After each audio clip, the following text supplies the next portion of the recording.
என்று பயமறியாதுடா புதுப்பேட்டு சார்ஜ் இறங்காது மிஸ். 6 நிமிஷம் ஆகும் 100 நிமிஷம் ஆகும். 6 ரூபாய்க்கு ரீசார்ஜ் 100 ரூபாய்க்கு ரீசார்ஜ். வெட்டு 1 துண்டு 2டா அப்படிங்கிற செல்போன் 1 பட் சிம் 2 மிஸ் 2 அப்படின்னா இந்த வாழ பசங்களை சமாளிக்கிறதுக்கு மிஸ்ஸுக்கு எவ்வளவு சம்பளம் கொடுத்தாலும் தப்பும்ல. ஒரு பையன் போய் சொல்லிட்டு வீட்டுல லீவ் எடுத்துட்டு வந்து உட்கார்ந்துருக்கான்.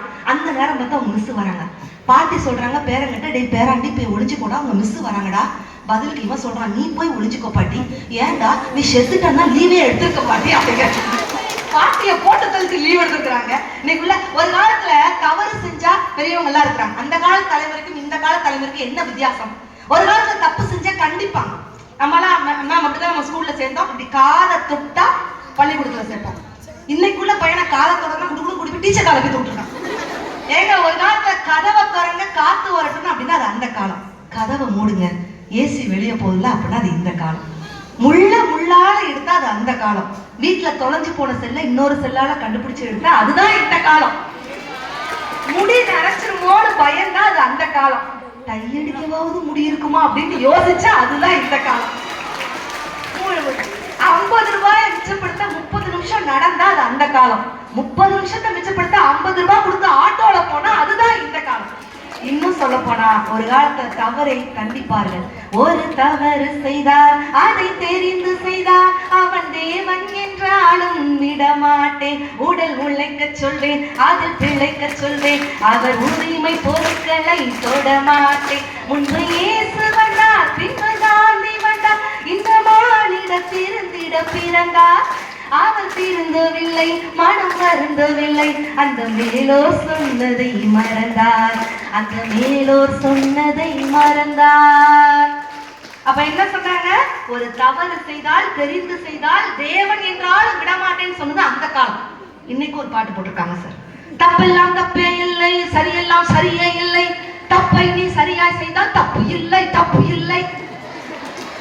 என்னத்த சொல்ல சார்? தப்பை நீ சரியா செய்தால் தப்பு கூட தப்பு இல்லைங்கிற காலகட்டத்தில் நம்ம இருக்கிறோமே. அப்ப நம்ம எல்லாம் எவ்வளவு ஷார்ப்பா இருக்கணும். எங்க உண்மையிலேயே தமிழர்கள் எங்க போனாலும் பொழைச்சுக்கிடுவாங்க. கரெக்டா? நம்ம கதை கேட்கறது பிடிக்கும். ஒரு ட்ரெயின் போய்கிட்டு இருக்குது. அதுல அமெரிக்காக்காரன் ஒருத்தன் ஆஸ்திரேலியாக்காரன் ஒருத்தன் நம்ம தமிழன் ஒருத்தன் பிரயாணம் பண்ணிட்டு போய்கிட்டு இருக்கான். அப்ப அமெரிக்காக்காரன் சொல்றான், டே நாங்கெல்லாம் எப்பேற்பட்ட ஆள் தெரியுமாடா, வானத்துக்கு பிளைட் விட்டு வானத்தை போய் தொட்டுது நாங்க தடா அப்படிங்கிறான். வானத்தை போய் தொட்டுட்டீங்களாடா? நிஜமா வாடா அப்படின்னு மீது இருக்க 2 பேர் கேட்கிறாங்க. வானத்தெல்லாம் தொடல, அதுக்கு 1 இன்ச் கொஞ்சம் கீழே அப்படிங்கிற. இப்ப ஆஸ்திரேலியாக்காரன் சொல்றான், டே நாங்கெல்லாம் எப்பேற்பட்ட ஆள் தெரியுமாடா, நீர்மூழ்கி கப்பலை கண்டுபிடிச்சு கடலுக்கு அடியில போய் தரையை தொட்டதே நாங்க தாடா அப்படிங்கிறான். தரையை போய் தொட்டுட்டீங்களாடா? நிஜமா வாடா அப்படின்னு மீது இருக்க 2 பேர் கேட்கிறாங்க. தரையெல்லாம் தொடல, அதுக்கு 1 இன்ச் கொஞ்சம் மேல. இப்ப நம்ம தமிழன் சொல்றான், டே நாங்கெல்லாம் எப்பேற்பட்ட ஆள் தெரியுமாடா, நாங்கெல்லாம் மூக்காலே சாப்பிடுவோம்டா அப்படின்ட்டான். மீது இருக்க 2 பேரும் அரண்டுட்டாங்க. மூக்கால எப்படா சாப்பிடுவீங்க? இப்ப தமிழ் அசால்ட்டா அப்படி காலம் தூக்கிடுன்னு சொன்னான். மூக்கால எல்லாம் சாப்பிட மாட்டோம், அதுக்கு 1 இன்ச் கொஞ்சம் கீழே.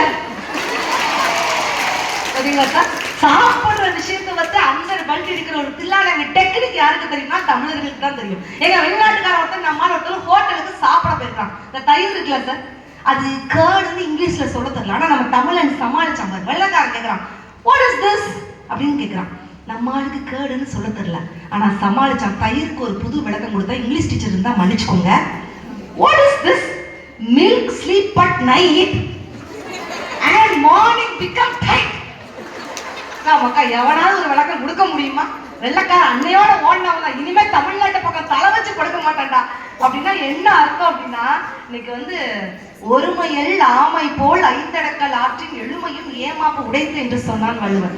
இந்த பருவத்துல வந்து எப்படி இருக்கும்? ஏன் இளம் சிறகுகள் பறக்கட்டும் அப்படின்னு ஒரு தலைப்பை கொடுத்துருக்கோம் அப்படின்னா, உங்களுக்கு வந்து இன்னைக்கு cellphone, TV, internet, cinema, serial இதெல்லாம் தாண்டி நீங்க வாழ்க்கையில எப்படி ஜெயிக்கலாம் அப்படின்னு நீங்க யோசிச்சு பார்க்கணும். இந்த மனசை மட்டும் கட்டுப்பாட்டுக்குள்ள வச்சுட்டீங்க அப்படின்னா வாழ்க்கையில ஜாலி, அவ்வளவுதான். இந்த மனசை நீங்க எல்லாம் கட்டுப்பாட்டுக்குள்ள வைக்கிறீங்களா அப்படின்னு தான் உங்களுக்கு. இத்தனை பெண் குழந்தைகள் இருக்கிறீங்கல்ல, நான் பெண் குழந்தைகள் கேட்கிறேன்.